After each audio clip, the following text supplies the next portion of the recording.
Okay, this is a PG, what's it called?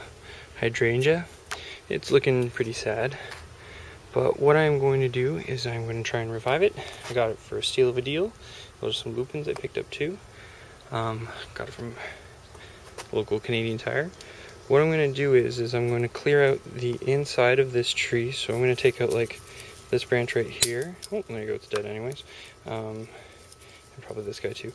And I'm going to show you what it looks like before and after. And basically all I'm going to be doing is I'm going to trimming the inside ones to create an open space for the air to get in. And then like these ones, this one looks like it's been bent against the casing it was in or whatever, so it's created like a bend down, but I kind of like how that looks. It's like a cascading kind of look. So I'm just going to clean this branch up too, and maybe have like a couple up here at the top. And I'm just going to try and clean out all of this inside branches here, like this branch here that's growing on the inside. I'm going to get rid of that one, but on the same branch I'll keep this outside branch. So I'm not going to be getting rid of this whole section. I'm just going to be getting rid of the inside stuff to create some space. So basically that's what it looks like. It looks like a big rat's nest, or like, I don't know what it looks like. It looks terrible. And I'm going to go see if I can bring it back to life. It looks pretty good. Well, it looks pretty good considering I got it for like, you know, next to nothing because they were going to just throw it out. So we'll see how this turns out. I'll try and get as much video of this before I do it. I always want to kind of show people, and actually this is good because it's showing me like I want to get rid of this middle one. And don't be afraid, like this middle one that I'm going to cut off here is like a big piece of the center. It's like the apex of the tree, but for this kind of design there's no real apex to it, so I'm going to clean it out, and it's probably going to be a little lopsided for about a year or so, but once it kind of cleans out it'll look much better. So these are like the beginning stages of the tree. There you go. So it's got some flowers at the top of it, but you can tell it wasn't doing too well where it was. So I'm going to keep it in the pot till the fall and then go plant it. So there you go, joining the team. So here as a tip, see how like these two that I'm holding right here grow up into the tree? We don't need those there, and so we won't cut off the whole branch. We'll keep this guy here because he comes to form out a kind of cup shape over there. So here it is. After a little bit of trimming, you can see where I've cut all of the inside branches and the inward facing ones, and the ones that I've left behind like this one. What I'm going to do is I'm going to wire these up so these now face up, and this one will point up as well. So this one right here, it's leaning kind of over to the side and kind of crossing through, but I'm going to make it up to the top and give the tree a little bit more height. And you can see I've kind of pulled out all the center facing ones. These two, I should decide on which one I want to cut. It's probably going to be this one and get rid of this one, because you can see how they're like kind of crossing like that. And this one's growing into it. So I have to cut one of these two. And I think I'll take this one out. And I'm going to just kind of go finish making that cup shape. You can kind of feel how it's kind of like a hand or a cup right now. Okay, so you can see now that when I've pulled this one all the way up, see how it's facing up and it's kind of getting the right shape now, instead of being dragged down. You'll see that this branch, I know the depth is kind of hard, is kind of like right in the middle, and you can tell almost right away this doesn't belong. So I'm going to get rid of that one too. And you'll see, watch, see how they're all kind of like crossing right there up at the top? They're all kind of like too close to each other. Once I get rid of this one,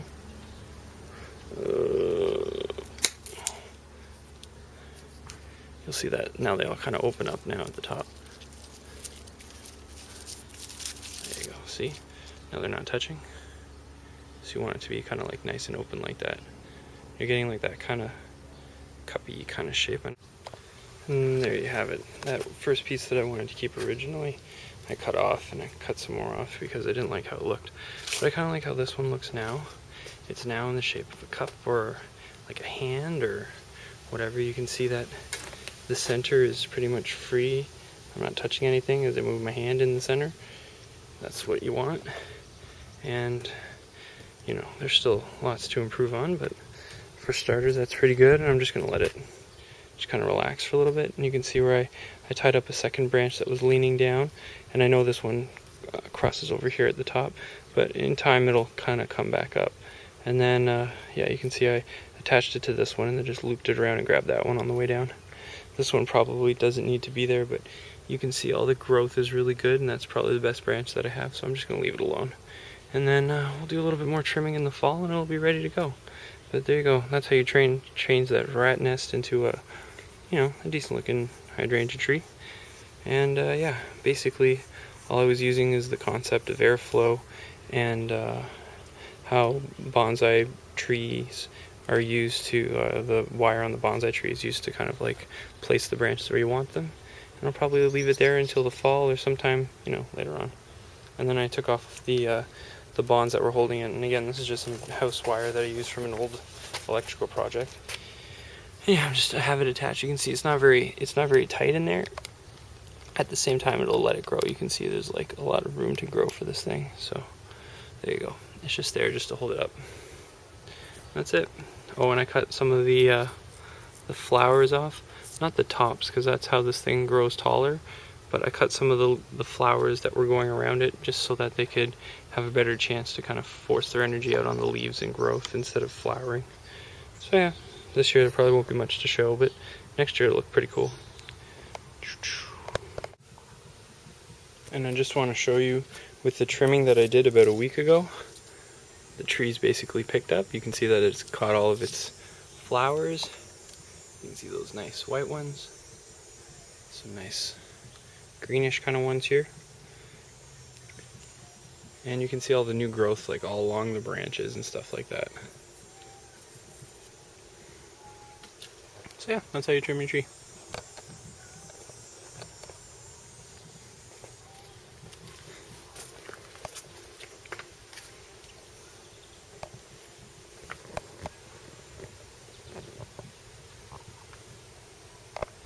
There's a flowering hydrangea tree that came back from the dead.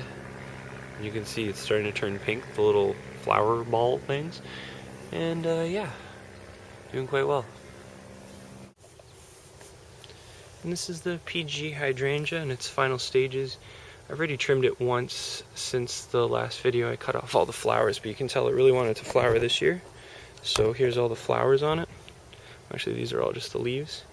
And the flowers, you can tell like inside here is still, you get the whole airy space in the middle there. In fact, you can stick the whole camera in and it won't disrupt anything. And then on the outside you can see all the nice little pink flowers and white flowers that they've started to grow. So it's not only just a bunch of videos of me talking, this is the actual output of it. You can see it's got like a nice kind of like roundish kind of shape.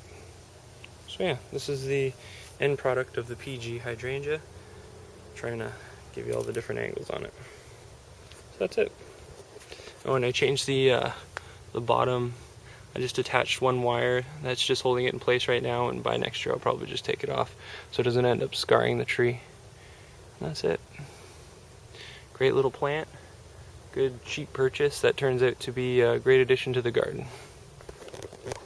All of the ends of that pea tree hydrangea, I cut them and put them inside the water, so I might be able to start a couple of them, you never know, and give them away or whatever people want.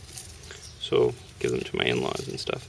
And the other thing too is that when I put these in here, I cut most of the leaves off, and I have to cut this one's flowers off, but you can see they mostly look like this, just like a couple of leaves and like a little piece of the stick, just so that it has something to grow. Some of them don't have any. I'm not sure how these things,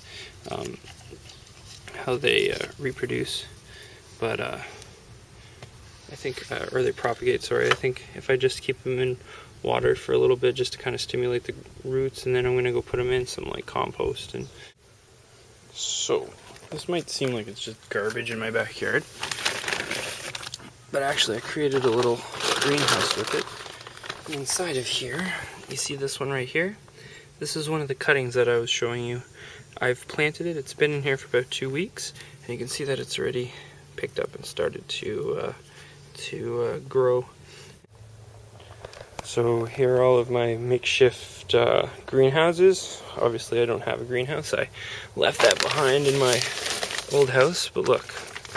This is one of the branches that I'll show you in a previous video, the PG hydrangea. Now I planted about 10-15 of these, and only one grew, but that's all you really need. If you think about it, if you plant 1 or 15 of them and only one grow, that still tells you that the odds are still pretty good that you'll get something just even by trying.